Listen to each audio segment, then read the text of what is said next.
There's lots of people who feel a little bit uncomfortable or they want to have a conversation, but they feel like they can't because they feel it's hypocritical.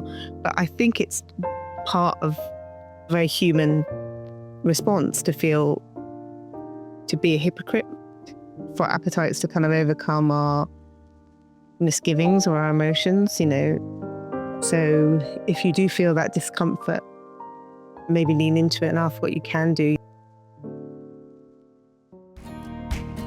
Food, like life, can be complicated. That's why I'm on a quest to learn all about our food and the crimes, issues, and debates that are tied to it. I hope you'll join me on my quest to explore the dark side of dining.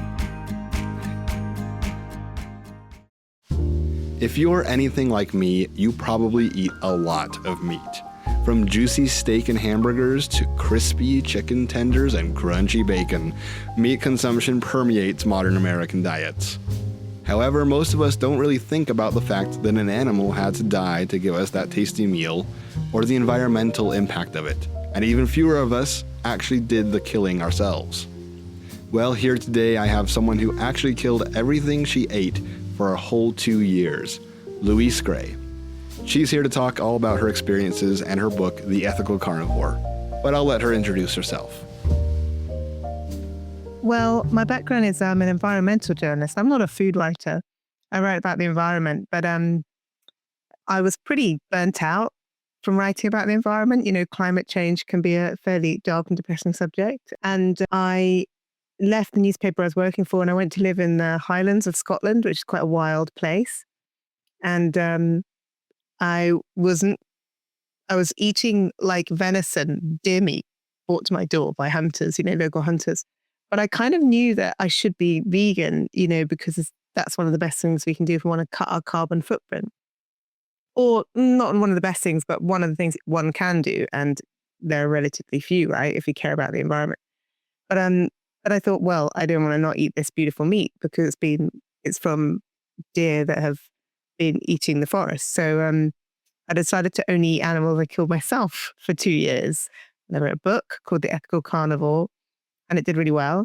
And then I wrote another book called Avocado Anxiety about where our fruit and veg comes. And really, my interest has always been that central question is like of how we can eat in a way that lessens our impact on the environment. Because, the environment and climate change is such a huge subject, and that's still my concern. And I'm still an environmental writer, but food's such a good way into it because we eat 3 times a day. We have to make all these decisions. So let's have a conversation about it. And it's a really interesting conversation for a writer because it's so loaded, so emotional, cultural. Yeah. So it's, there's a lot in there. Louise started out her journey into the world of food from a perspective of environmental preservation and issues. This makes a lot of sense given that upwards of a third of greenhouse gases come from agriculture, and upwards of 60% of food-related emissions comes from raising meat. I hope you'll enjoy the rest of our conversation, uncut, as we dived into Louise's journey with meat. And, you've immersed yourself really in these complexities of the food systems. And so how's your relationship with food, especially like meat? Because I did mention the Ethical Carnivore, right? Yeah. How's that evolved since writing these books? When I was writing the book, I thought it was the toughest thing I'd ever done when I was writing the book because it was really hard to go out there and to shoot animals, kill fish, do home slaughters. But actually, in retrospect, I really enjoyed those years because I really appreciated all the meat I ate and I knew exactly where it came from. And strangely, I miss it because it's very hard to keep that up. So if you sort of say, oh, well, I'm still trying any meat when I know where it comes from, that seems slight. You're busy. Someone obviously something tasty at a barbecue. So I do actually eat quite normally now, but I actually miss those more extreme, and also I've become mum since then. So there's been different pressures, but I actually miss that more extreme diet because it was difficult, but it was quite a clear and pure way of living. And I enjoyed it, Me and my family are very much meat lovers. And it's been interesting to see how that's connection with where your food's coming from shines through, and it does deepen that. Yeah, and I think, I mean, part of the reason I was writing the book was people are afraid, like, that to have a conversation about the environmental impact of meat, which is significant, you know, after, you know, energy and transport and food waste, probably, you know, whether to eat meat is a big impact. And I think they've been frightened to bring out because I think they're going to get told they can't eat any meat. And from where I'm sitting, it's very hard to get a lot of part people around the world to do that. You know, there's a lot of people who are culturally vegetarian, but there's a lot of people like your family who aren't. And you really, to engage them, I think it's better to say, you can eat less meat, and that would still have an impact. And let's have a conversation about where your meat's coming from. So I was really trying to do that in an open and welcoming way, not in a way, because I think sometimes the environmental conversation about meat is you're a terrible person if you eat meat and you have to be vegan. Well, quite a lot of people are just going to turn away from that because, you know, they're going to think what you're saying, my whole community are terrible. My family, my ancestors.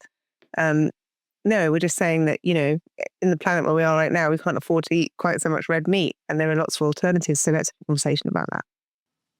Yeah. So, I mean, I think I have a feeling I know where you're probably going to go with this, but, you know, for listeners of the show, what's the most impactful piece of advice you can offer for being more informed and ethical as like a meat consumer without like feeling overwhelmed with like, oh, I've got to try and like track every single little thing, right? Do you know what? I'm going to go a bit left field. It's the dark side of dining. Try some different cuts, or try some different kind of. So basically, maybe try liver or offal. You know, try something. You know, because you don't want to waste meat, do you? It's really healthy. It encourages you to find butchers, which have a better connection, and even farmers. And with fish, you know, try different species because, you know, we can't. It's better to eat different species of fish than all cod or haddock or the better known species. So, you know, sometimes I feel like telling people to do something positive that sounds tasty and interesting is better than saying don't do something. People are more likely to listen.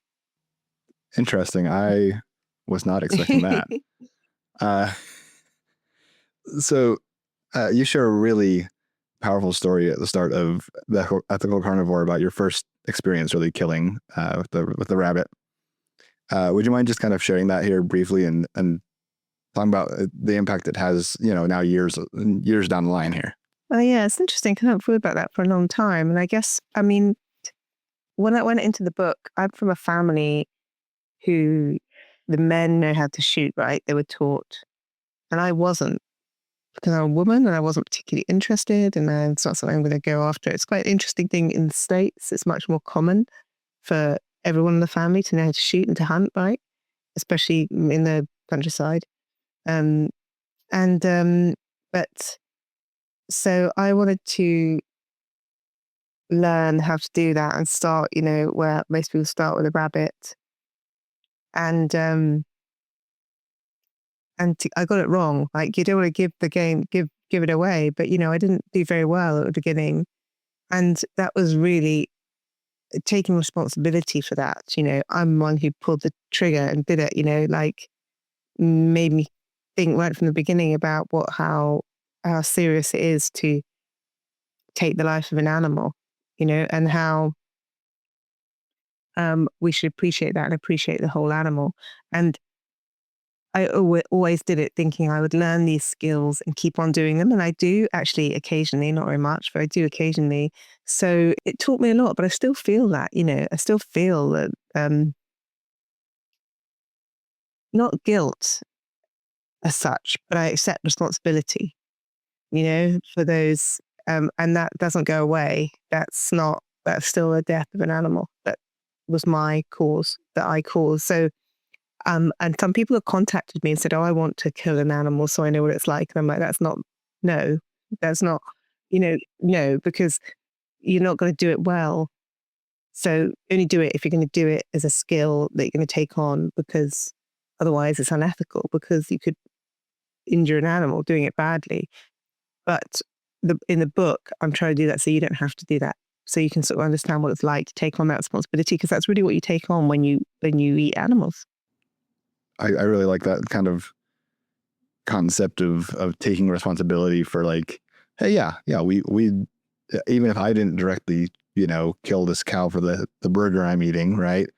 I'm still supplying the demand that led to that being raised and killed.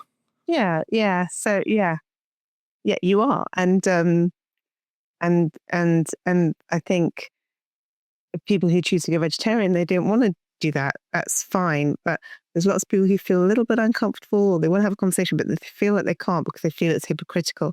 But I think it's a very human response to be a hypocrite, for our appetites to overcome our emotions, for appetites to kind of overcome our misgivings or our emotions, and I think some people, I mean, I have lots of conversations with people about this. Some people would argue, well, that's wrong. We should use our intelligence and stuff to overcome that. But at the same time, I think that's reality. So if you do feel that discomfort, maybe lean into it and ask what you can do. Do you want to have one less burger a week, or do you want to find it from a better farmer? Yeah. So during your journey specifically with the Ethical Carnivore, you kind of really dove into some of the more complexities of the meat industry. What was kind of the most shocking kind of experience or discovery you had there? I think probably going to I went to a intensive pig unit in Denmark, and really how pigs are farmed intensively is quite, they're very intelligent animals, and it's quite shocking how we do it. And that's in a good factory, and it's not, the animals aren't being treated like they might be in other parts of the world, but it's just the scale, the scale of what we do in order to have cheap bacon is quite shocking. So, yeah, for listeners who are trying to be more ethical about their meat consumption, what are kind of the top, I don't know, 2 or 3 maybe changes they can make to their habits or the way they think about it? Yeah, I think the top thing is to eat less. If you can, to make replacements. Again, instead of putting it negatively, like eat less, I'd say the top thing is to introduce some variety and some different dishes that perhaps include less meat, or different kinds of meat, like we discussed earlier, or vegetarian dishes. And then the second thing I think is to support farmers who are doing it because I'm a farmer's daughter, and I didn't come to the conclusion that we should have no farms. There are farmers who I interviewed and met who are raising meat in a really ethical way. So try and seek out those farmers, farmers markets and stuff. And I appreciate that's expensive, but you can make meat go a very long way. You don't need a lot of it, and a small amount of meat can really make a whole meal much better. Yeah, so I'd say those are the two main things, and and treat it as a treat, because it is, appreciate it. Cool. Before we kind of shift gears towards kind of what your other book covers, do you have any other comments on kind of the things you took from the meat? Well, it's quite nice to talk about it 10 years down the line, and how it's quite interesting, because when I wrote the book, this was a relatively new argument, and now lots of people, I think, accept that it's a good idea to eat less meat, and to have a flexitarian diet. And is that the case in the States and as well? Because, I feel like you're quite attached to your burgers and stuff. Or is that the case that people are quite accepting that, that a lower meat diet is better for your health, better for the environment? That is a good question. It's interesting because growing up, I did not think very much about what I ate. I mean, I'm the oldest of 2, and so my parents, they were both working. They would tell me like, "Hey, prepare this food so it's ready when we're all home as a family." And that was about the extent I thought about food, was like, I've got to prepare it. But my dad had a heart attack scare last year. So he had a heart attack, almost died from it. And so as in part a result of that, we've had to shift our diet a little more away from red meat. But the majority of America, like that hasn't run into these health issues like in a personal way like that, I don't think I've seen care as much about their diet. I mean, there's people that become vegetarian or vegan for probably a lot of the same reasons that they do in other parts of the world. They're like, they don't like how animals are treated, or just the idea of an animal being killed for them. But America is very much a very meat heavy place. Yeah. And I think it's, we're in a climate emergency. And it does feel like, and also what it's doing to the American environment, and farming, I've written since a lot about regenerative farming, which actually encourages livestock on farms. So there is meat there, but meat that's been farmed in a different way, not intensively. So so it's just maybe that's not so much happening in America yet, but so there's the use of me still talking about this. Like Louise said, there's a lot of good use in talking about this, especially here in the United States, where there really is a major meat culture. She also mentioned at the end of our discussion the idea of regenerative farming, which is something we'll be discussing in future episodes, so stay tuned for that. Our conversation really gave me a lot to think about when it comes to the meat my family and I consume, from the environmental impacts to animal treatment. Now, will I stop eating meat? Definitely not. I enjoy my dad's smoked meatloaf far too much for that. But from here on out, I think I'll be a lot more thankful to the animals that gave their lives so I can eat. And maybe I'll start looking for some more locally sourced meat and uncommon cuts to eat. I hope today's discussion has given you something to think about, so maybe this Thanksgiving season, we can all be just a little more thankful. The Dark Side of Dining is a production of Food for Thought Audio, hosted, written, produced, and edited by me, Kenny Mears. I'd like to thank today's guest, Louise Gray, for sharing her thoughts. Louise is the author of 2 books, The Ethical Carnivore and Avocado Anxiety. Links will be in the show notes. Be sure to follow us on social media, YouTube, or wherever you listen to podcasts. Thanks for your messages, we read them all, and thanks for listening.